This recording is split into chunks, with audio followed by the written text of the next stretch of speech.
Either Florida is better than we're giving them, and we're giving Billy Napier too much flack, or Texas is just bad.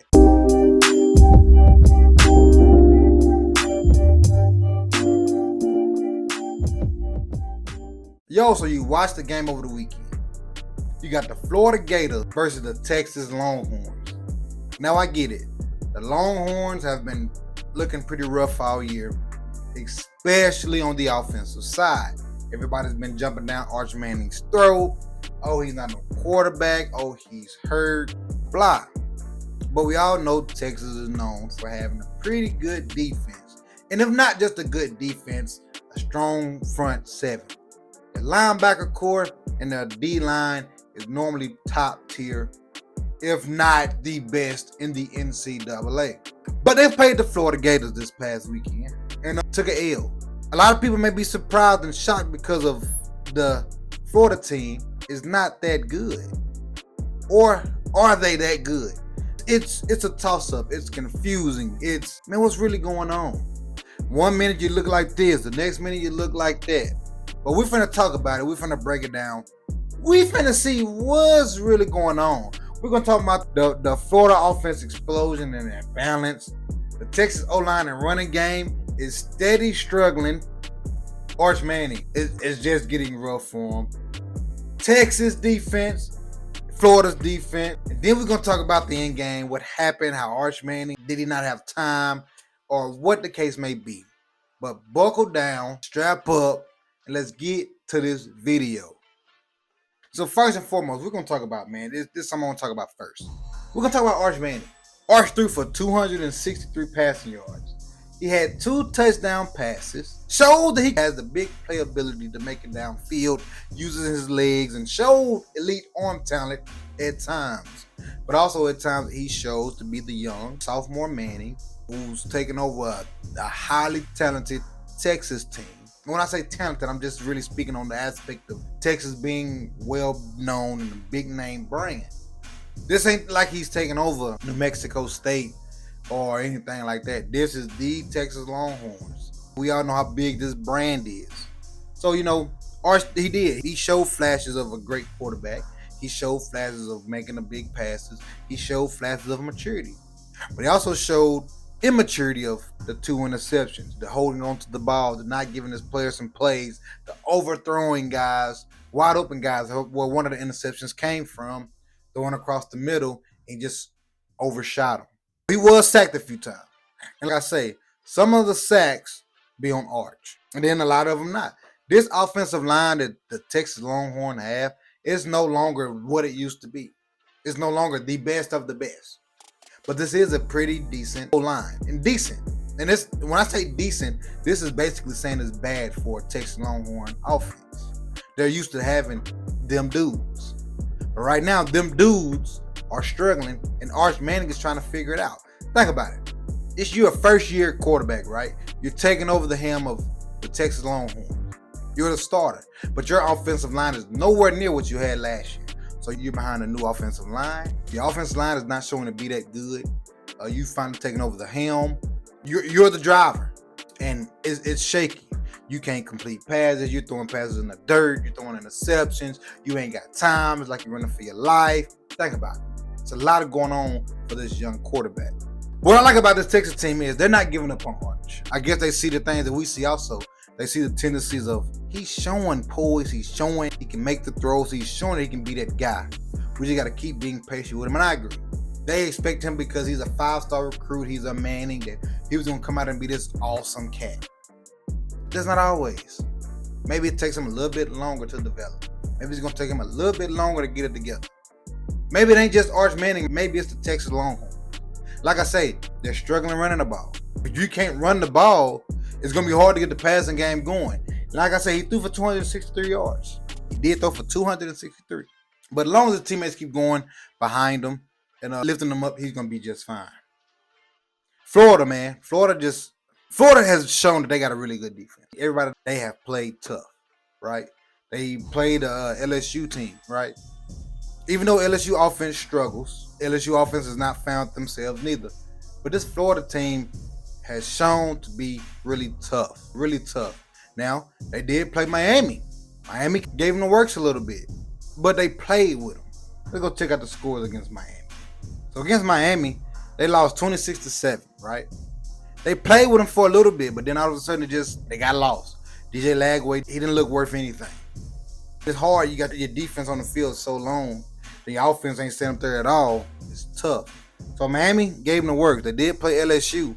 They got beat by LSU 20-10. Then we all know what happened against South Florida 18-16. So this Gator team has just been up and down, fluctuating. You don't know what you're going to get. But this defense for Florida, to me, is a really good defense. And not even just the defense, their offense is really fire too. And that's what we're going to talk about next. Let's talk about DJ Lagway. DJ Lagway completed 21 of 28 passes, 298 yards. He was efficient and accurate this entire game. He showed why he was this big 5-star recruit, getting ready to commit to Florida.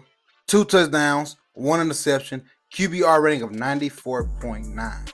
Now, it wasn't just DJ Lagway that was the highlight of this offense. I've been high on this running back all year, and that's Jaden Baugh. Jaden Baugh, 27 carries, 107 yards, 1 TD, 16 was his longest. He averaged a rushing 4 yards per carry. Think about it, 3 carries, the first down every time. You cannot ask more out of your running back, right? Then the receivers, man, you got Dallas Wilson, heck of a game, 6 receptions, 111 yards, 2 TDs. Vernell Brown III, 3 receptions, 72 yards. Jermichael, 2 receptions, 42 yards. He was getting the ball out, dishing the ball out. He looked comfortable in the pocket. He was making all the big throws. He looked fine and poised back there. And the thing about Dallas is a freshman. Dallas is a freshman playing like that against this Texas defense. He's going to be a problem in the upcoming years. And we talked about Texas earlier, about how their offensive line is struggling. Like I said, this offense of Florida, they move the ball with ease. They bust multiple 10-play possessions. I'm talking about some, you know how big that is. When you can break plus 10 yards, a play, a carry, a reception, a sweep. If you can average over 10 yards, a play that's a first down, you're moving downfield, you're being very, what's the word I'm looking for?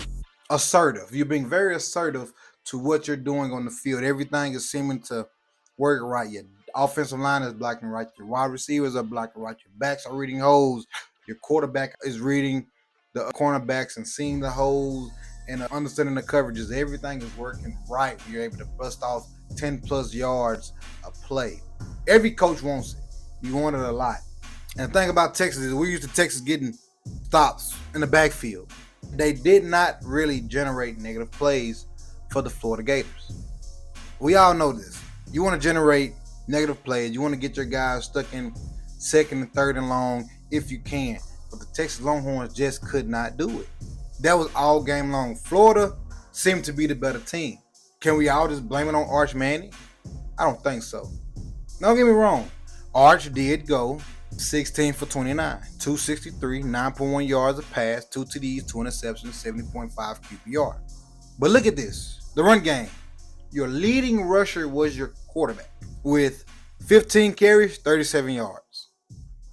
Your running back, Wisner, 8 carries, 11 yards. You take out Arch Manning running the ball. You only carried the ball 11 times with your running back or receivers. 11 times. Your quarterback is your leading rusher. That shows you that this Texas team is struggling on the offensive line. And like I said, he's not just the greatest right now at passing.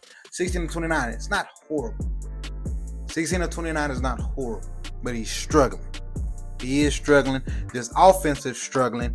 And maybe Texas just exposed Texas, right? I've been saying this for a while. I haven't made a video on it. But I've been saying Texas was not that good to me. Texas is not that good in the show, Florida Gators. But Florida confuses you also because is Florida that good? Is Florida good or is Florida bad? You never know what you're going to get week in and week out with this Florida team. You don't know if you're going to get the Florida team that played Miami or you're going to get the Florida team that's just played the Texas Longhorns. Then you're going to ask yourself, well, is Texas bad? It was ranked at what, number 9 in the country at the time? You just don't know what you're going to get. I believe you just don't know. So I don't know, man. Comment down below, man. What do y'all think? Is Florida good and Texas is just bad? Or Or the Gators just good and Texas is good and it was just two good SEC teams going together? Or are Florida and Texas both bad? It don't look good for Steve Sarkisian. This is a plus for Billy Napier. You realize what happened with Sam Pittman. You get beat the way he got beat, and Sam Pittman got fired. But yet, Florida Gators keep seeming to hold on to Billy Napier. I wonder why. Do they see something in Billy that we don't see? Do they got trust in Billy Napier? Because it's like he got these guys bought in. I can't say the lies. He has the guys bought in. But it's questionable. Are they trying to wait until the end of the season to fire him or what? I don't know. But comment down below and tell me what you guys think. Is this team, Florida, good? Or is this team of Texas just bad? But one heck of a game by Florida. They couldn't have played any better. Texas has a lot of work to do. Came down harsh and even give nobody a chance. He wouldn't even give him a chance to throw it downfield. I don't know, man. Comment down below and tell me what you guys think. The SEC to me is wide open. Now, you got some guys that scare me, and I may talk about that in another video. But the SEC to me is wide open.